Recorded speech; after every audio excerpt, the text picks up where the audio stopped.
Khairpur bureau chief Ayaz Ahmed Sohu Khairpur police की बड़ी कार्रवाई बैनुल-अक़वामी स्मगलर को गिरफ्तार करके करोड़ों रुपए की हेरोइन बरामद कर ली।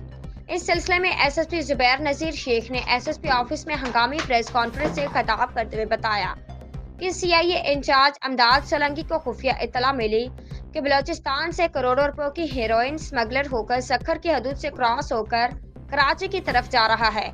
ऐसी इत्तला पर सीआईए पुलिस ने बबरलू के मुकाम पर आर्मी मोड़ के नजद दौरान चेकिंग डबल केबिन गाड़ी में 15 पॉकेट हेरोइन के बरामद कर लिए, जिसकी मालियत आलमी मार्केट में तकरीबन 10 करोड़ बताई जाती है। पुलिस ने एक स्मगलर मोहम्मद हयात वल्द मोहम्मद खान मेंगल रहायशी बलोचिस्तान खिजदार को गिरफ्तार कर लिया।